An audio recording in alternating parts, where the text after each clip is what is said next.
So my task today to talk about future trends in antiplatelet therapy from intravenous platelet inhibition to de-escalation, the single drug approach. And my presentation will be divided in two parts. The first one is deal with the Canglor. Canglor is an intravenous non-thienopyridine P2Y12 inhibitor. It's a very fast onset of action and enough life. This is really very, very short, between 3 and 6 minutes. So what is called the fast on and fast off drug. And it was studied in the Champions program. And the first two studies are here in this slide. And the Champion PCI study didn't show any advantage of the Canglor strategy in comparison with the traditional clopidogrel treatment. The Champion platform even didn't find any difference in the primary endpoint, but it was, as specified, secondary endpoints, a reduction in all-cause death and in stent thrombosis. So the main study design was prepared, and is a Champion Phoenix study. There was a comparison between an experimental strategy of Canglor's bolus and infusion started at the beginning of the PCI, followed by a loading of 600 milligrams of clopidogrel at the end of the infusion. This was compared with what is called a reference strategies of a loading oral loading of clopidogrel, 600 or 300 milligrams according to the physician strategy, and this loading was done at the beginning or at the end of the PCI. It has to be underlined that this strategy is not exactly what we call a fair comparison, because as you notice from the Alpion findings, 600 milligram loading, the blue line, it takes 6 hours to have the maximum of its effect. And the right part here of the slide, if you look at the clinical events in the Credo trial, the difference between clopidogrel and placebo started to appear after a pre-treatment interval phase of at least 15 hours. Anyway, with this in mind, we can look at the Champion Phoenix results. They are very good indeed. There is a statistically significant reduction of Canglor in comparison with clopidogrel strategy, both the combined endpoint and on stent thrombosis only. And these results allowed Gabriel Steg and co-workers to write this patient-level meta-analysis of the 3 studies, demonstrated a nice effect of Canglor in peri-procedural outcomes in PCI. Please remember that the endpoint was a very short one at 48 hours. There was a reduction in 3 types of combined endpoint: death, myocardial infarction, ischemia-driven revascularization, stent thrombosis, and even Q-wave myocardial infarction. It was statistically significantly reduced by the Canglor strategy, and also stent thrombosis alone. This was done with the price of the increase of bleeding, but luckily the increase of bleeding with Canglor in comparison with clopidogrel is focused on the increase of the mild bleedings, at least in the GAST and the TIMI classification, as you see from these arrows, red arrows here. Just in the acute bleeding classification, there was an increase also of the major bleeding. The transition from Canglor to the oral P2Y12 inhibitors is a sensitive issue. And what is advised nowadays is that you can load with ticagrelor in whatever time during the Canglor infusion. The prasugrel load should be done in the latest 30 minutes of the infusion, the clopidogrel loading just at the end of the Canglor infusion, due to the interaction at the receptor level of the thienopyridine with the Canglors. And you see here the nice and the profound inhibition of the platelet aggregation obtained by the Canglor infusion. The maintenance of this platelet aggregation inhibition is better done by the ticagrelors, the bottom line, a bit worse by the prasugrel loading, and finally the clopidogrel loading as a natural gives the least of the platelet aggregation inhibition of the 3 oral P2Y12 inhibitors. And finally, a further application of the cangrels being again a fast on, a fast off drug is the bridging before surgery. This is the paper of Angiolillo and co-workers that is focusing on cardiac surgery, but this data can be very probably applied to any kind of surgery. There is the platelet inhibition effect of the cangrel infusion, and the platelet reactivity, P212 reaction units was much, much lower than the simple withholding in white of the oral drug. And when the infusion is stopped, there is a very quick recovery of the platelet function. This allowed the cannula to go very close to the operation, and in the same time to allow the surgeon to have his or her operation without major bleedings. Now we go to the second issue of my presentation. That is what I'm going to call the antiplatelet monotherapy. The first two studies I'm going to present are with clopidogrel, the smart choice, and the following one, the STOP-DAP2. And the two trials studied a strategy of single antiplatelet therapy with clopidogrel following 3 months of the usual double antiplatelet therapy. And the smart choice studied demonstrated a reduction in the bleeding endpoint and without any increase of the composite events. The STOP-DAP2 trial, the Japanese trial, was used a shorter DAP strategy of just 1 month, and then a clopidogrel monotherapy against the 12 months of double antiplatelet therapy. The primary endpoint was practically what we call the NACE, the combination of a ischemic composite endpoint and TIMI measure on minor bleeding. And you see a reduction of the primary endpoint that was totally driven by reduction of the TIMI measure on minor bleeding without any difference, any statistical significant difference in the composite ischemic endpoint.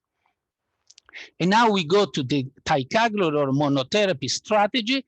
The first big study was the global leader study. The study design of the global leader was that after a period of double antiplatelet therapy, the patient were randomized to the experimental strategy. The experimental strategy was 1 month of aspirin and 48 months of ticagrelor, and the reference treatment strategy was the usual double antiplatelet therapy for 12 months, followed by 12 months of aspirin only here.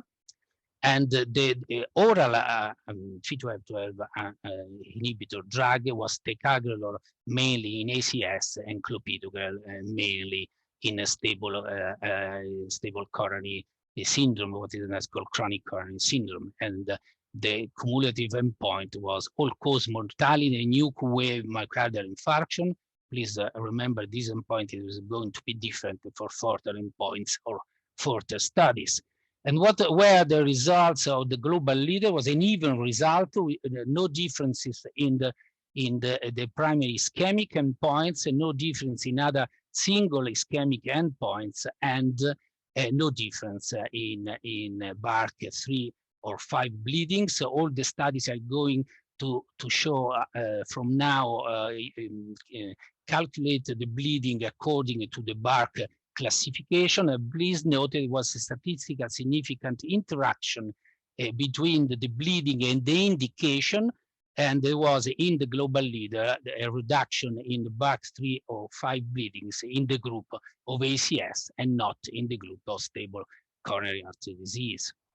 The GLASSI is a sub-study of the global risk in the highest recruiting centers with event adjudication, and in this particular sub-analysis, there was a reduction of statistically significant reduction of all the primary endpoint. There was a reduction for all the 2 years in urgent vessel revascularization.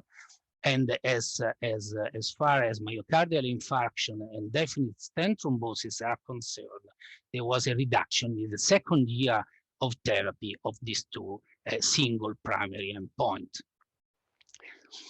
Patricia Rice and co-workers make an analysis of the global leaders concentrated in patients with complex PCI These are the characteristics of the complex PCI.